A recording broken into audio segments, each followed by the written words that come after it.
Well, hello. I'm Matthew.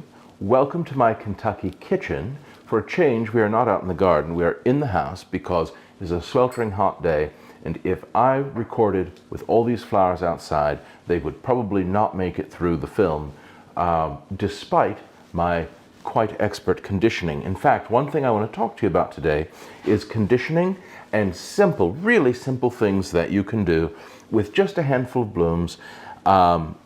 And containers. Of course, I'm going to bang on about the importance of containers as an essential element in any floristry design. And I'm going to give you a really great technique to make your flowers last longer and drink more water as well. But to start about conditioning, I have a book here, and I'm going to read you some examples of rather arcane ideas about conditioning flowers. And I'm not going to tell you the name of the book or who wrote it, because the author is still living, and I have utmost respect and highest regard for this person. So my point is not to say, oh, this person is terribly wrong. My point is to say, times have changed, and at least I have had success doing things in a different way. So here are just some rather old-fashioned examples of ideas about conditioning flowers. Let's see. Oh, for Achillea, 2 tablespoons salt to 2 quarts of water. Amaryllis, 2 teaspoons ammonia to 1 quart of water, and only cut the stems straight across. Here we go. Columbine, 5 drops of oil of peppermint per pint of water. Some of them get really involved. Here, keep in wet rags and put in a plastic sack. Canterbury bells, a teaspoon of baking soda per quart of water. Here, chrysanthemum, 10 drops oil of clove to 2 quarts of water. Anyway, you get the idea. And I'm the first to say, I'm seeing here for any other, oh, here we go, forget-me-nots. Plunge into boiling water, then ice bath with 3 drops of alcohol, rubbing alcohol per pint of water. I mean, you get the idea. It goes on and on. Here, for baby's breath, alcohol. Anyway, I won't bore you with that further, but what I want to say is don't mess with any of that. Yes, some flowers have special techniques, but almost all flowers and foliage are their happiest. They're most happy in clean, really clean containers and plain, fresh, cool water. No flower food, no sugar, no bleach, no any of those things. So, on the subject of clean containers, we're going to assume all of these are clean, and they all have the common element of having been bought vintage or antique. I love to say that people marvel at my designs and say, my word, how did you ever come up with that arrangement in that container? What a brilliant pairing. And I love to tell them, well, I didn't necessarily. I literally bought the best flowers I could find, and I chose a container from my constantly evolving collection because I am going out to brocantes and charity shops and antiques malls and all these places. And for example, these silver julep cups are greatly the style in Kentucky, in fact, largely throughout the American South. Never arranged directly in metal, so I always line them with a heavy plastic reusable cup. I hate single-use plastic, and I avoid it wherever I can. But this is a place where I have to use it. This charming tin that is in the shape of a Chinese ginger jar also has a liner within. This is a heavy glass liner that I just sort of improvised. So what I'm going to do is show you that if you think about proportion and scale and use some blooms that can support each other relatively well, you can be more successful than you'd ever imagine. And I want to say to you this also before we start right in with the flowers. Not only when you're out in all manner of shops do you find these containers, often at fantastic prices, And you simply buy them because you like them. You buy them because of their condition. I have built a large set of the silver juleps, for example, which I rent to clients for their parties and decor. And I have bought, 2 here and 4 there and built the collection all the same maker, same model, and just over time I keep my eyes open for them. So not only are you building this collection for pennies, and if you were to go out looking for, oh, I've got to have 18 juleps today, then you're at the mercy of the seller. Whatever their price, if you're in a pinch, you have to pay it. But when I have bought them over time, it's literally maybe $4 for this one, and maybe I had to pay $12 for this one. But on the whole, I've saved tremendously. I think I picked up this wonderful, probably, I'm guessing, I haven't looked it up, probably 1990s or early 2000s Waterford vase. I think I paid $38 in a consignment shop on clearance. This Waterford I found, oh gosh, it's been a while. I think I found it for certainly under $5 in a junk rack in a thrift shop. Etc. You get the idea. And not only when you're out in these places are you finding these little goodies, but you're also getting good ideas. One of my most important suggestions for design is go out in the world with your eyes open. Watch TV and movies with your eyes open. And when you see it, sometimes I have to watch a film 3 or 4 times just to understand the plot because I'm so taken by the garden or the colors or the, costume, whatever. And they're all ideas. Watch with your eyes and your memory ready. So that said, let's dive in. And I want to show you, before we make an arrangement, I'm going to use one of these beautiful bicolor carnations to show you a technique that will greatly extend the life of your cut flowers and foliage. I want you to work with a floristry knife. This one is by Victorinox. It is branded Felco, but that makes no difference at all. It's quite the best one I've found, but I'm sure there are other good ones on the market. And I have here just a carnation stem. Now, you use a floristry knife as an extension of your arm. And you curve your index finger around the blade. You hold it in your fingers and the flesh of your hand. And the standard cut is just a pull back. And some people say you pull the knife. Other people say you keep the knife stationary and you pull the stem. Either way, that is the traditional single cut. You always make a diagonal cut. If you have a flat cut, it might sit flat on the bottom of the vase. And this pith, the interior of the stem, is where the drinking cells are in this stem. So a flat stem against the bottom of a container cannot drink. Also, the diagonal extends the surface area of your drinking cells. So if we have an even longer diagonal cut, the stem can drink more and pull the water all the way up to hydrate the bloom, which is what we want. So instead of that single cut, I propose, I'm going to show you how I do it, a long cut. Look at that long cut.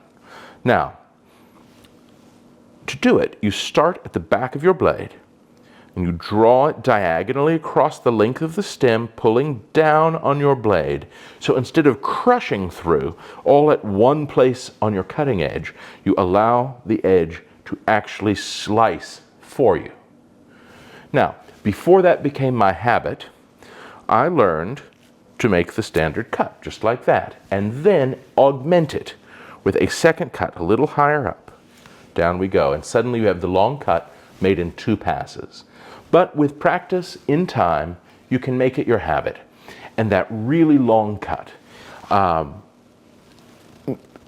allows your flowers, your foliage, any of those things to drink the water and look and perform their best in the vase.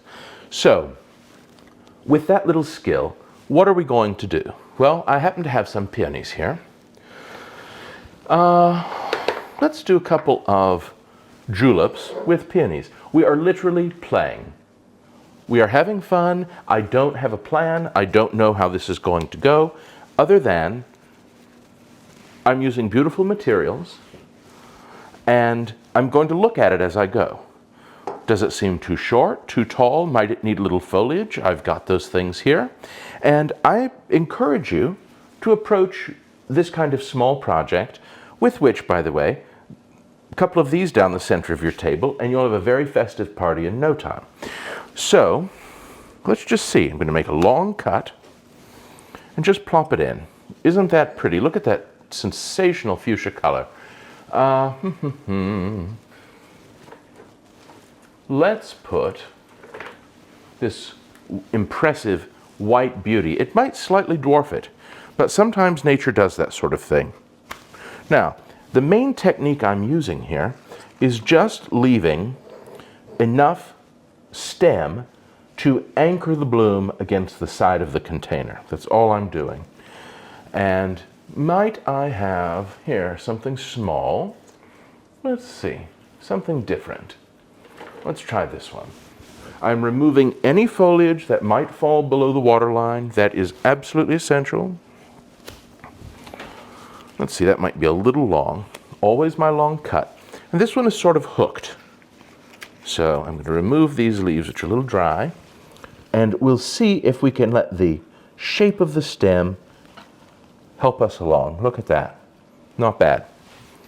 Now, I will just put this up here, and I'll organize them at the end so you can see everything together.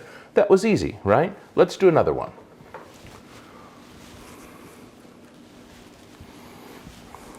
If you put these down your dining table with some clear votives and little beeswax votive candles, I think your guests would be extremely happy. Look at that. I just have to show you. Isn't that beautiful? Okay, and this one, they all sit a bit differently, and that's perfectly fine. I've got some ivy here. Ivy that I grew. Let's find a pretty one. Oh, this is a sprawling one. Well, that's all right. Now, I may have to experiment a little bit to get the length right, but it might be nice just simply to frame that. Now, a little end that's not so pretty, just trim it off. And again, I am experimenting until I get it the way I like it. One sprig. You can use the flower to anchor the foliage, perhaps. There we have it. And then let's give it something really, really pretty.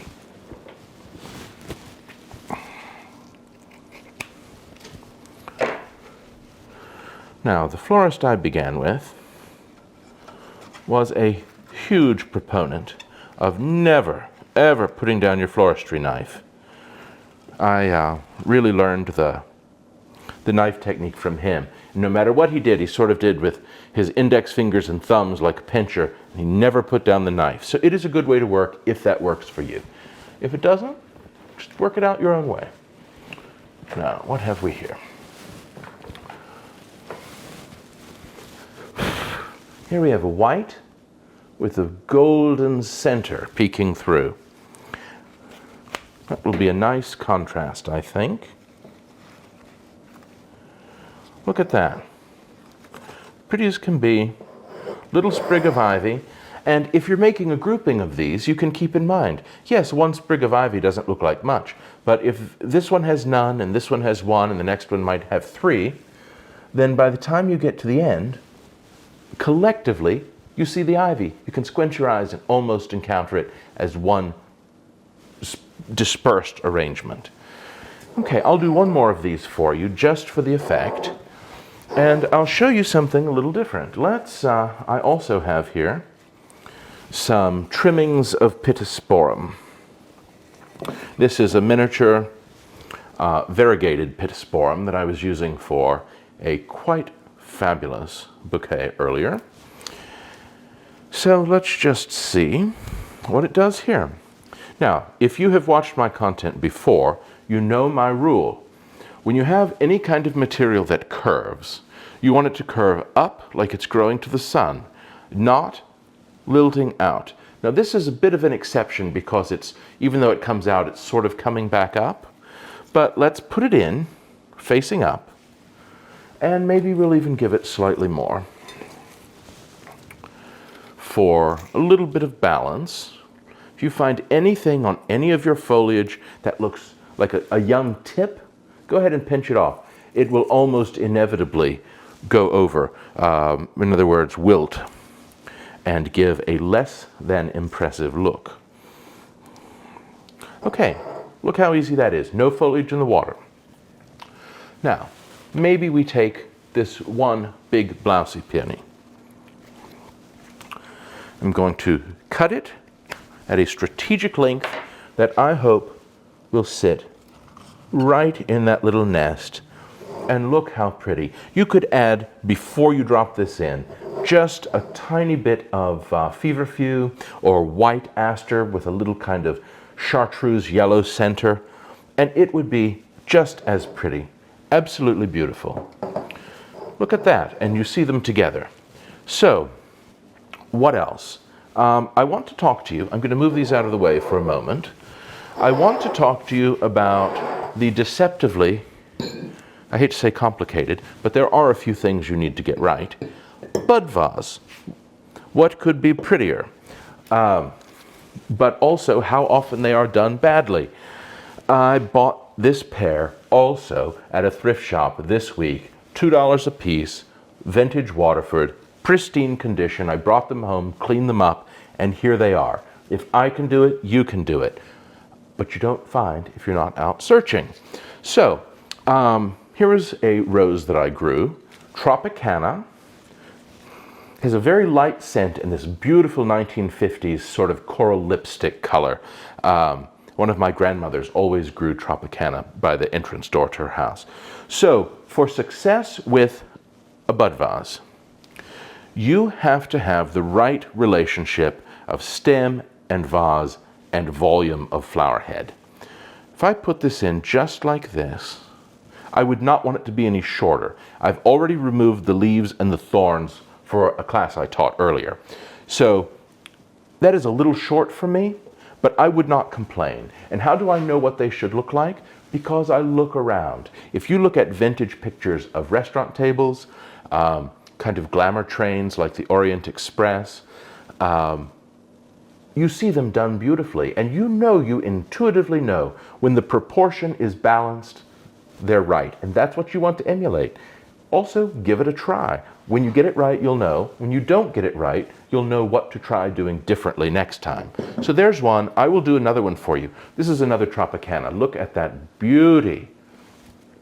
Now, the leaves are going to be a mechanism by which I determine how far it sits in the vase.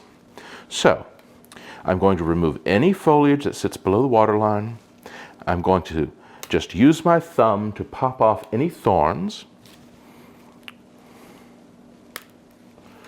You can hear how fresh it is. I cut these early this morning, and they have been conditioning all day since.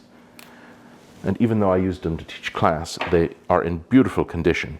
So, I'm coming down here where I've already made a cut, and I'm just going to give it a fresh cut. Nice long cut, as I've shown you. And let's see, with that leaf, how is that? I think it's a little tall, so let's just remove this, remove the little bit of nub left behind. Look at that, it just floats. That's absolutely beautiful. I would put this on a breakfast table. I would put this on a powder room vanity. I would even put this in an entrance hall. I will give you one of my top tips. Anytime someone hires me to make party flowers and they say, I want you to bring centerpieces for 1 table, 10 tables, whatever, I would not dream of showing up without a little something for their entrance hall and a little something for the main powder room used in the house. It might be in each of those secondary locations, something as simple as this. But when people see a dot of flowers here and a dot of flowers there, they leave thinking the whole house is full of flowers. So if you were staying with me and I put this on your bedside table and I put this in your bathroom, I think you'd feel very welcome indeed. That is a wonderful thing. So, 2 things out of the way. Let's look for a bit of variety at this Chinese ginger jar tin. I think peonies would be very appropriate since they are of an Asian origin, and I love peonies with any kind of Asian container. However, looking at the color here, and since we've done so many other things with peonies, I happen to have a few great sunflowers from another occasion. So let's just see what happens. I don't think they're going to be completely happy just on their own, though you could do them on their own. Let's see if I can add just a little ivy for a bit of context.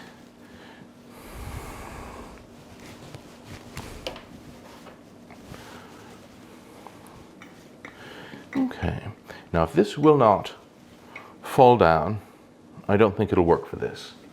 Let's see what other shape I have here.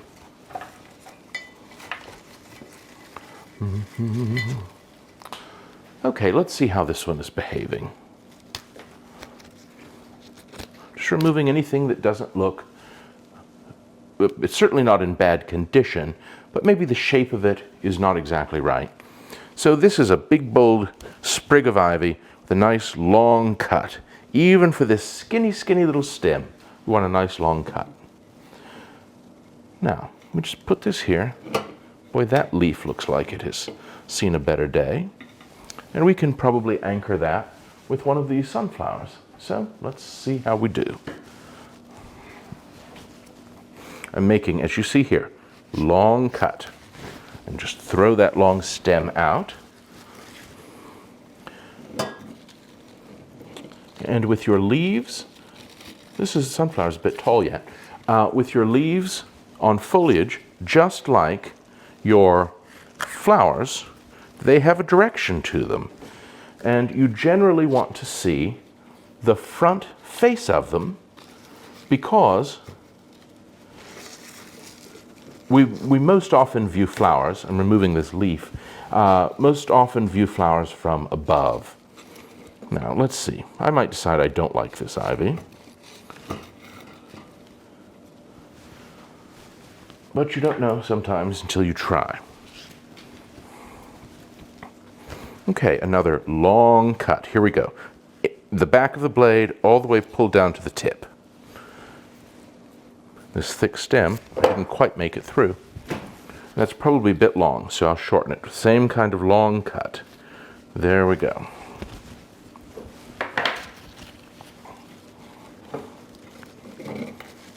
Now, let's just see how we might nestle them together in a rather organic fashion. Let's see, I can't see that from the front. The proportion might not be exactly right, but you get the idea. Let's add one more. This one has an interesting curve to it. We'll see if we can make this one balance the whole look. Here I go with my long cut, which of course you are going to adopt in all of your floristry. I seem to be cutting these a bit long. And here we go, let's see. Now,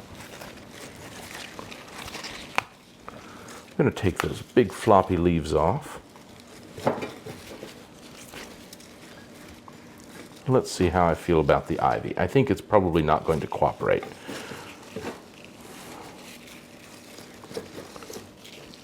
Okay, well, I'll save the ivy for another purpose. Okay, here we go. I'm going to clean up this table and show you just a little bit more and then put it all out for you to have a look at together. So I'll tidy up and be right back. Well, I'm back. And here is the finished look. I will talk you through it from one side to the other, but it's extremely simple. Keep in mind, the containers are always an essential part of the design, and so are the stems if you see them. If you want to see your stems, use clear containers. If you do not want to see your stems, use opaque containers. Look at this beautiful gathering of julep cups. The thing about ivy used in this small kind of circumstance is it's got to have some natural motion to it, or it just looks ridiculous. It looks stiff and really out of place when you have such an effortless design. But this kind of small, easy arrangement is so beautiful because it's not fussed over. One rose in a perfect bud vase. It is not fussed over, it's not tortured, and that is the beauty of it. I often remember Julia Child saying, though I don't remember if it was originally her quote, that French food tends to draw attention to the chef, but Italian food tends to draw attention to the ingredients. And in this context, despite my great love of the French and their cuisine and their culture, we are being a bit more Italian. Beautiful ingredients, simply prepared. You can see here I mixed in a few roses, and yes, everything is pink, but a little bit of dark pigeon's blood red, bit of velvet texture. Live it up, why not? With this sunflower composition, I got rid of the ivy. I decided this little bit of variegated pittosporum, a little bit of white yarrow was the answer. Effortless, effortless. Absolutely charming, I hope you agree. Here's the little Waterford with just a tiny sprig of ivy. You could mix crystal with silver, do what you want. When all the components are beautiful, you can never go wrong. And this is a bit of a relaxed piece de resistance. I wish you could smell these peonies. The charismatic ivy, the little bit of white and light green of the pittosporum, and all the texture and color and sort of monochromatic, and yet everything from very rich to very pale color in the beautiful crystal vase. What more could you want? Try it at home. I hope you'll be successful. Let me know in the comments how it goes for you. And I will also say, if you want all the detail on how I selected, cut, conditioned all of the fresh cut flowers and foliage, I have a class coming up on my website, mathertonbaber.com, that addresses exactly that. I teach you every step, I hold nothing back, and I'm really proud to offer the class as a foundation of floristry without fear. If you would like more ideas on easy, elegant, foam-free arranging, that's to say flowers and foliage in vases in plain water, no floral foam, really bare mechanics, but extremely effective. Mechanics is what we call the technique, the how that we construct arrangements. I also have a class on my website, 3 techniques for foam-free vase arranging. You find them on my website coming up, and if you want to go with me to buy antiques, vintage pieces, and so on, coming up in the fall, I have Antiques Days in Louisville, Kentucky, and Nashville, Tennessee on sale on my website now, mathertonbaber.com. Select Go Antiquing, and the next thing you know, we'll be out shopping together. Thanks very much. Good luck. I'll see you soon.